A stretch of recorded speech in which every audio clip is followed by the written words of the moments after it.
తాకట్లో ఉన్న మీ బంగారాన్ని విడిపించి ఆ రోజు ఆన్లైన్ రేటుకి కొంటాం. Sharma gold company. నమస్కారం ఉమా గారు. నమస్తే అమ్మా. అక్షయ తృతీయ, ఈసారి అక్షయ తృతీయ ఏ రోజు వస్తుంది? దాంతోపాటు ఆ రోజు కనుక ఎవరైనా కూడా సద్వినియోగం చేసుకోవాలి అంటే ఎలా చేసుకోవచ్చు అంటారు? తప్పకుండా. అక్షయ తృతీయ ఏప్రిల్ 30వ తారీఖు వైశాఖ శుక్ల తదియ అని పిలువబడేటువంటి రోజున అక్షయ తృతీయగా మనందరం జరుపుకుంటూ ఉంటాం. అయితే ఈ వైశాఖ శుక్ల తదియ నాడు కృతయుగము ప్రారంభమైందంటండి. అందుకోసమే ఆ రోజున మనం ఏ పుణ్య కార్యక్రమము చేసినా, ఏ దాన ధర్మములు చేసినా, లేకపోతే ఏ పరిహారములు చేసినా, పితృతర్పణములు చేసినా, ఎలాంటివి ధ్యానము, జపము, హోమము ఏమి చేసినా సరే కోటి రెట్లు ఫలితాన్ని ఇస్తుంది, అంటే అక్షయం అవుతుంది. అందుకోసమే దాన్ని అక్షయ తృతీయ అని పిలుస్తూ ఉంటారు. అయితే జనరల్గానే యొక్క అక్షయ తృతీయ బుధవారము రావడం అనేటువంటిది చాలా రేర్ కాంబినేషన్, చాలా అరుదుగా వస్తూ ఉంటుంది. అందులోనూ అక్షయ తృతీయ రోహిణీ నక్షత్రంతో కూడి రావడం అనేటువంటిది ఇంకా అరుదుగా వస్తూ ఉంటుంది. అలాంటి కాంబినేషన్స్తో ఈ యొక్క సంవత్సరం ఏప్రిల్ 30వ తారీఖున అక్షయ తృతీయ వచ్చింది. చాలా మందికి ఉన్నటువంటి అపోహ ఏమిటి అంటే అమ్మ, అక్షయ తృతీయ నాడు బంగారము కొంటే అక్షయం అవుతుంది, చాలా ఎక్కువగా పెరుగుతుంది, మేము ధనవంతులు అవుతాం అనేటువంటి అపోహతో విపరీతంగా బంగారం కొంటూ ఉంటారు. కానీ అది నిజం కాదు. ఆ రోజున శాస్త్రము బంగారాన్ని దానం చేయమని చెప్పింది, భూమి దానం చేయమని చెప్పింది, గోదానము చేయమని చెప్పింది, లేని వాళ్ళకి అన్నదానము చేయమని చెప్పింది, జలదానము అంటే వాటర్ పంచమని చెప్పింది, చెప్పులు లేని వాళ్ళకి చెప్పులు ఇచ్చినా, పడుకోవడానికి వసతి లేని వాళ్ళకి ఒక దుప్పటో తలగడనో లేకపోతే ఏదైనా ఒక చాపో ఏదైనా ఇచ్చినా, లేకపోతే పెరుగు దానంగా ఇచ్చినా, గోధుమలు శనగలు ఈ రెండు, పెరుగు ఈ మూడు చాలా ముఖ్యమైనటువంటి అంశాలండి. గోధుమలు, పెరుగు, శనగలు ఎవరైతే అక్షయ తృతీయ నాడు దానంగా ఇస్తారో వాళ్ళకి శాశ్వతమైనటువంటి శివ సాయుధ్యము అనేటువంటిది లభిస్తూ ఉంటుంది. అయితే ఎవరైతే ఆ రోజున భోజనం పెడతారో, ఎవరైతే గోదానము చేస్తారో, ఎవరైతే భూదానము చేస్తారో, ఎవరైతే బంగారాన్ని దానంగా ఇస్తారో, బట్టలు లేని వాళ్ళకి ఎవరైతే వస్త్రదానము చేస్తారో, ఎండలో ఇబ్బంది పడుతున్న వాళ్ళకి గొడుగు దానంగా ఎవరైతే ఇస్తారో, వీళ్ళందరికీ కూడా వాళ్ళు పడేటువంటి దరిద్రములు, దోషములు, కష్టములు, క్లేశములు అన్నిటి నుంచి బయటికి రావడానికి, ఇమీడియట్ రిజల్ట్స్ రావడానికి అక్షయ తృతీయ నాడు చేసేటువంటి ఈ దాన ధర్మములు పనిచేస్తాయి. అయితే మనం బాగా చూస్తే పితృదోషము అనేటువంటి ఒక దోషం ఉంటుందండి. దానివల్ల వివాహం కాని వాళ్ళు ఉంటారు, దానివల్ల సంతానము కలగనటువంటి వాళ్ళు ఉంటారు, దాని మూలాన సెటిల్మెంట్ లేకుండా ఇబ్బంది పడేవాళ్ళు, యాక్సిడెంట్స్ అయ్యేవాళ్ళు, కోర్టుల్లో కేసులు ఇరుక్కునే వాళ్ళు చాలామంది ఉంటారు. అలాంటి పితృదోషాన్ని తొలగించుకోవడం కోసము అక్షయ తృతీయ రోజున ఎవరైనా సరే పితృతర్పణము చేసినా, లేకపోతే చనిపోయినటువంటి పితృదేవతల పేరు చెప్పి పితృతర్పణములు వదిలినా, వాళ్ళ పేరు చెప్పి భోజనము పెట్టినా, పితృదోష నివారణార్థము ఏవైనా పుణ్య కార్యక్రమాలు, పూజలు, పరిహారములు చేసినా వెంటనే సిద్ధిస్తాయి. అటువంటి గొప్ప తిథి అక్షయ తృతీయ. మనం బాగా చూస్తే అమ్మా, కుజదోషము, కాలసర్పదోషము అని రెండు ఉంటాయి. దాని మూలాన వైవాహిక జీవితంలో ఇబ్బంది పడుతున్నటువంటి ఆడవాళ్ళు చాలామంది ఉంటారు. భర్త సరిగ్గా పట్టించుకోవట్లేదు, అత్తగారి తరపున వేధింపులు, భర్త యొక్క ఆరోగ్యం బాగోట్లేదు, ఆర్థిక పరిస్థితి మెరుగ్గా లేదు, బాగా అన్నిటికంటే ముఖ్యమైనటువంటి సమస్య సంపాదించిన డబ్బు సంపాదించినట్టుగానే ఖర్చు అయిపోతుంది, రూపాయి కూడా నిలబడట్లేదు. ఈ ప్రాబ్లంకి కూడా సొల్యూషన్ అక్షయ తృతీయే. ఇలాంటి పుణ్యతిథులు, పుణ్య నక్షత్రములు, పుణ్యవారములు కలిసినటువంటి రోజున ఏదైతే మనము పుణ్య కార్యక్రమాలు, దాన ధర్మములు చేస్తామో మన కర్మ అనేటువంటిది నాశనం చేసుకుంటాము.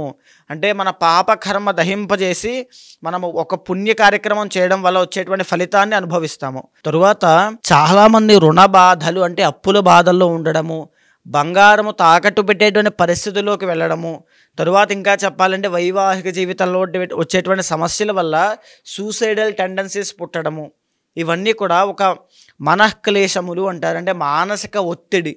ఇవన్నీ కూడా తీవ్రంగా ఇబ్బంది పడుతున్న వాళ్ళు కూడా అక్షయ తృతీయ నాడు కనుక పరిహారములు పర్సనల్ చార్ట్ ద్వారా చేసుకుంటే ఇమీడియట్ రిజల్ట్స్ అనేవి వెంటనే వాటి నుంచి బయటకు రాగలుగుతారమ్మా.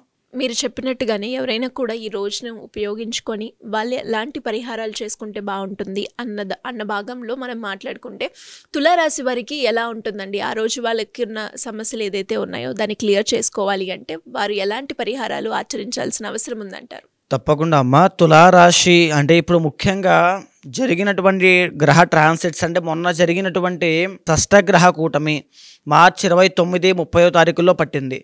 దాని మూలాన ఇది 6వ స్థానంలో పట్టడం మూలన కొంతమంది తులారాశి వాళ్ళకి తీవ్రమైన అప్పులు వచ్చాయి, తీవ్రమైన ఆరోగ్య సమస్యలు వచ్చాయి. తరువాత శత్రుత్వం అనేటువంటిది, దృష్టి ప్రభావం అనేటువంటి చాలా ఎక్కువగా అయింది.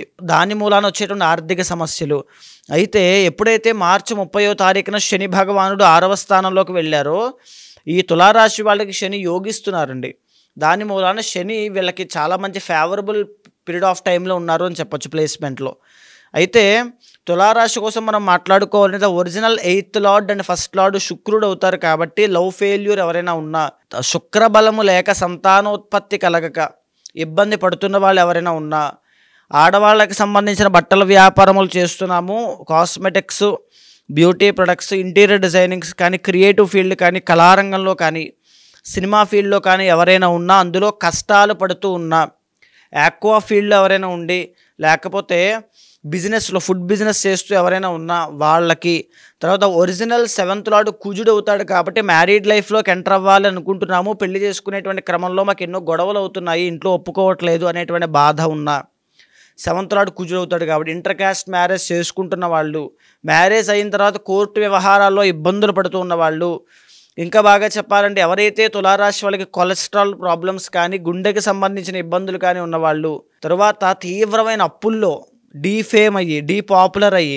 అనుకోని తగాదాల్లో, ఎలిగేషన్స్లో ఇరుక్కుని ఇబ్బంది పడుతున్న వాళ్ళు ఈ యొక్క అక్షయ తృతీయని సద్వినియోగం చేసుకోవాలి.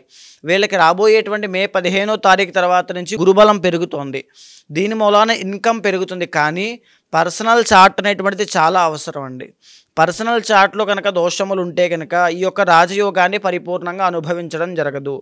అలాంటి వాళ్ళకి కూడా ఈ అక్షయ తృతీయ అనేటువంటిది చాలా బాగా ఉపయోగపడుతుంది. వాళ్ళకి ఇంకొక ఆప్షన్ లేదని కూడా చెప్పచ్చు. ఎందుకంటే ఇలాంటి తిథుల్లో చేసినటువంటివి అక్షయం అవుతాయి, వెంటనే సిద్ధిస్తాయి. ఎవరైనా ఒక కాంట్రాక్ట్ కావాలి, ఒక అవకాశం కావాలి, లేకపోతే ఆ డబ్బు రావాల్సి ఉంది ఆగిపోయింది అనేటువంటి క్లిష్టమైన సమస్యలు ఏవైనా ఉంటే అక్షయ తృతీయ నాడు చేసేటువంటి పరిహారములు వెంటనే సిద్ధిస్తాయమ్మా. అయితే తులారాశికి సంబంధించి చేసుకోవాల్సింది ఏంటి అంటే మహాలక్ష్మీదేవికి ఆ రోజున మామిడి పళ్ళతో అభిషేకము చేయించిన, శ్రీ సూక్త పారాయణ చేసిన, లేకపోతే లక్ష్మీ హృదయము అని చెప్పబడేటువంటి దాన్ని చదివిన, సాయంత్రం పూట ఇంట్లో లలితా సహస్రనామం చదివిన కష్టాల నుంచి బయటపడతారు. అయితే ఇకపోతే మిగిలినవన్నీ ప్రాబ్లమ్స్ కూడా పర్సనల్ చార్ట్ ఆధారంగా చూసుకున్న తర్వాత అంతర్దశల ఆధారంగా వెంటనే అక్షయ తృతీయ రోజునే అయ్యేటట్టుగా అక్షయ తృతీయ రోజే చేయించండి. ఏ ప్రాబ్లం ఉన్నా మీకు ఇమీడియట్ రిజల్ట్ కనబడుతుంది. ఎలా అండి ఎవరికైనా కూడా అంటే అక్షయ తృతీయ రోజు ఉపయోగించుకొని వాళ్ళు ఏదైతే సమస్యను ఎదుర్కొంటున్నారో దానికి సంబంధించి వారి యొక్క రాశులు అలాగే వారి యొక్క పర్సనల్ చార్ట్ చూపించుకొని దానికి పరిష్కారం చేసుకోవాలి అంటే ఎలా ఉంటుంది? తప్పకుండా అమ్మ. మనం మాట్లాడుకునేటువంటి అంశం అంతా కూడా గోచారానికి సంబంధించిందండి. అయితే పర్సనల్ చార్ట్ అనేటువంటిది చాలా డిఫరెంట్గా ఉంటుంది. ఎవరైనా అలాంటి వాళ్ళు ఉంటే ఖచ్చితంగా మీకు కింద కనిపించే నెంబర్కి కాల్ చేసి పూర్తి వివరాలు తీసుకోవచ్చమ్మా. ఎందుకు అని అంటే గోచారము, గ్రహచారం అని రెండు వేరువేరుగా ఉంటాయి. మీ పర్సనల్ చార్ట్లో ఏవైతే దోషాలు ఉంటాయో అవే మిమ్మల్ని కర్మ ద్వారా వచ్చినటువంటి దోషములు పట్టి పీడిస్తూ ఉంటాయి, కష్టాలకి దారితీస్తూ ఉంటాయి. ఏదో కష్టం వచ్చింది, ఏదో బాధ వచ్చిందంటే దానికి కారణం ఏదో ఒక కర్మ ఉంటుంది, దాన్ని ఇండికేట్ చేసేటువంటి ఒక గ్రహం ఉంటుంది. ఎప్పుడైతే ఆ గ్రహానికి సంబంధించి ఆధిపత్యాన్ని వహించి అధిదైవాలకి సంబంధించిన పరిహారములు ఇలాంటి పుణ్యతిథుల్లో చేస్తామో వెంటనే ఆ ప్రాబ్లం నుంచి బయటపడతాము. సో అలాంటి వాళ్ళు ఎవరైనా ఉంటే తప్పకుండా మీకు కింద కనిపించే నెంబర్కి కాల్ చేస్తే మా వాళ్ళు మీకు పూర్తి వివరాలు అందిస్తారు. తప్పకుండా మాట్లాడి ఆ పరిహారములు చేయించి మంచి రిజల్ట్స్ వచ్చేలా చేస్తాను. థ్యాంక్ యూ అండి. Thank you so much. నమస్తే అమ్మా.